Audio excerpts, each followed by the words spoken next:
Hi hello welcome to our channel. ఇవాల్టి information ఏంటి అంటే మీ సేవ మీ సేవ మీ సేవ. ఈ మధ్యలో ప్రతి ఒక్క దానికి మీ సేవ సెంటర్కి వెళ్ళడం అయితే అలవాటు అయిపోయింది. ఆధార్ కార్డ్ అప్లై చేయాలన్నా కానీ, పోస్ట్ ఆఫీస్ పనులకైనా కానీ, రేషన్ కార్డ్కైనా కానీ, అన్నింటి కోసం డెత్ సర్టిఫికేట్, బర్త్ సర్టిఫికేట్ ప్రతి ఒక్కదానికి అప్లై చేయడానికైతే మీ సేవ కంపల్సరీ వెళ్ళాల్సి వస్తుంది. ఈ మీ సేవ ఇప్పటి నుండి స్వయం సహాయక సంఘాల ఆధ్వర్యంలో నడుస్తుందని కొత్త ఇన్ఫర్మేషన్ అయితే పాస్ అయిపోయింది.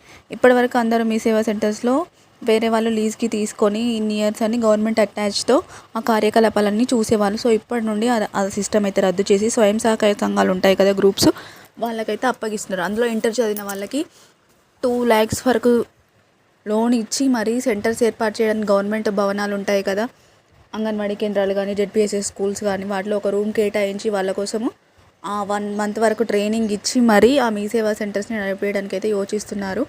సో ఇప్పటివరకు ఖమ్మంలో పైలట్ ప్రాజెక్ట్గా అయితే చూస్తున్నారన్నమాట. మొత్తం ఎంత మంది ఉన్నారు, ఎన్ని కేంద్రాలు ఉన్నాయని అయితే ఒక ఐడియా కోసం అయితే వచ్చేసింది. ఖమ్మంలో అయితే ప్రస్తుతం 589 గ్రామ పంచాయతీలు ఉన్నాయన్నమాట. సో 165 మీ సేవా కేంద్రాలు ఉన్నాయి. మహిళా సంఘాల ద్వారా 36 మెంబర్స్ అయితే ఉన్నారు. ఆ 36 మెంబర్స్లో ఇంటర్ చదివిన వాళ్ళు ఎవరైతే ఉంటారో అందులో 2-3 క్యాండిడేట్ని సెలెక్ట్ చేసి వాళ్ళకి ఆ మీ సేవ మాత్రం అప్పగించే పనిని చూస్తున్నారు. ఎవరైనా ఖమ్మం వాళ్ళు ఉంటే please like, share, subscribe our channel.